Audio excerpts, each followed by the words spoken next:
नमस्कार मित्रों, मैं हूं आपका मित्र उमेश महादोसी। अविराम वाणी पर आपका हार्दिक स्वागत है। हम सब जानते हैं कि समकालीन लघु कथा आज साहित्य की केंद्रीय विधा बन चुकी है। व्यक्तिगत और संस्थागत दोनों ही स्तरों पर अनेक साहित्यकार लघु कथा की विकास यात्रा में योगदान कर रहे हैं।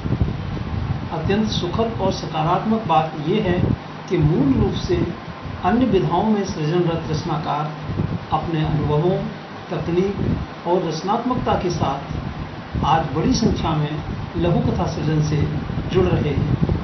इस तरह लघु कथा में नई पीढ़ी का बहुआयामी विस्तार हुआ है, जिसमें अन्य विधाओं के वरिष्ठ रचनाकारों के अनुभवों की संपत्ति भी शामिल है।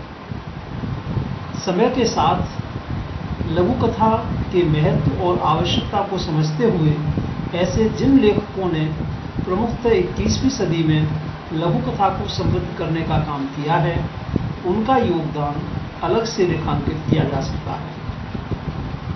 ऐसे लेखकों सहित नई पीढ़ी के लघु कथाकारों की प्रतिनिधि लघु कथाओं को लेकर हम इस यानी नई पीढ़ी की लघु कथाएं कार्यक्रम में अविराम वाणी के मंच पर उपस्थित हैं।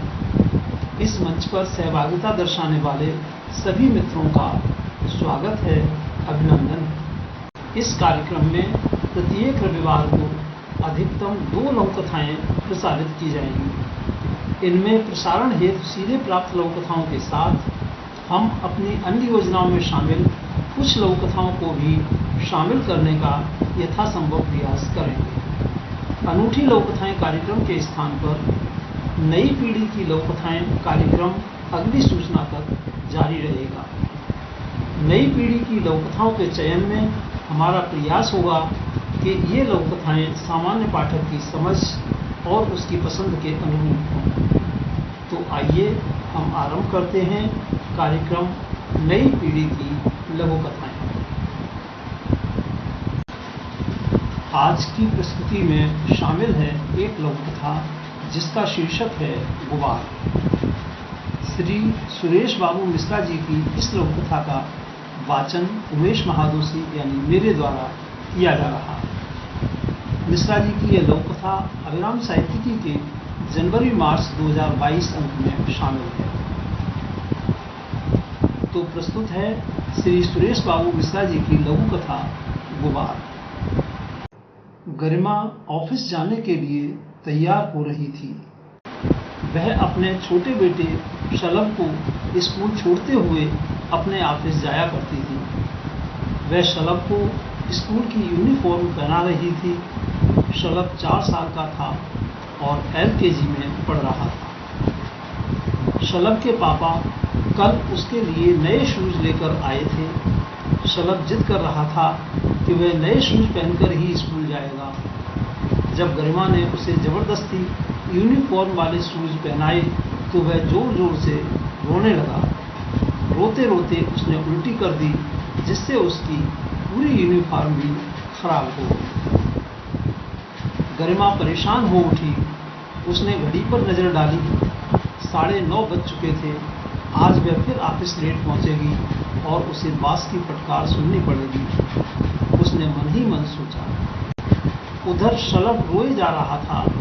गरिमा की सास गरिमा को डांटते हुए बोली, तुमने और अतुल ने उसकी आदतें बहुत खराब कर दी हैं। तुम लोग इसकी हर जिद पूरी कर देते हो, इसलिए यह दिन पर दिन जिद्दी होता जा रहा है। गरिमा पहले से ही बड़ी परेशान थी। सास की यह बात सुनकर उसे मन ही मन बड़ा गुस्सा आया, मगर उसने कहा कुछ भी नहीं।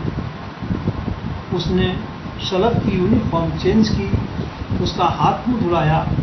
वह शलभ को स्कूल छोड़ते हुए अपने ऑफिस पहुंची। गनीमत थी कि आज बॉस अभी नहीं आए थे, इसलिए वह उनकी फटकार से बच गई। गरिमा सीट पर बैठ गई और फाइलें देखने लगी, मगर आज उसका काम में मन नहीं लग रहा था। एक तो पूरे दिन काम में खटते रहो और ऊपर से सास की जली कटी सुनो। हर समय उसी को डांटती रहती हैं। अपने पोते या बेटे से कुछ भी नहीं कहती थी। पूरे दिन उसके मन में एक गुबार सा उठता रहा। ऑफिस में कंडोलेंस हो गई थी, इसलिए ऑफिस 2 बजे ही बंद हो गया और सब लोग अपने अपने घर चले गए। बाहर बला की गर्मी थी। घर पहुंचते पहुंचते गरिमा पसीने से पूरी तरह तरबतर हो चुकी थी। उसने कॉल बेल बजाई। सास ने आकर दरवाजा खोला। गरिमा को देखते ही वह बोली, अरे बेटी, तुम आज इतनी जल्दी? गरिमा ने कोई उत्तर नहीं दिया। वह अंदर आ गई। उसने बैग मेज पर रखा। तब तक सास फ्रिज में से एक गिलास ठंडा पानी गरिमा को देते हुए बोली, लो बेटी, पानी पी लो। देखो धूप में तुम्हारा चेहरा कैसा मुरझा गया है। तुम कपड़े बदल लो, तब तक मैं तुम्हारे लिए चाय बना देती हूँ। अपने प्रति सास का प्यार देखकर गरिमा के मन का सारा गुबार उड़न छू हो गया। वह सोचने लगी, सास हैं तो क्या हुआ, हैं तो माँ ही, डांटती हैं तो इतना प्यार भी तो करती हैं। श्री सुरेश बाबू मिश्रा जी की इस लघु कथा गुबार के साथ हम लेते हैं आपसे विदा। आगामी रविवार को फिर मिलेंगे। नई पीढ़ी की लघु कथाएं कार्यक्रम की श्रृंखला को आगे बढ़ाने के लिए आप अपनी नियमित योजनाओं में सफल हों, जीवन में भरपूर ऊर्जा और उत्साह से आनंदित रहें। हार्दिक शुभकामनाएं। नमस्कार मित्रों।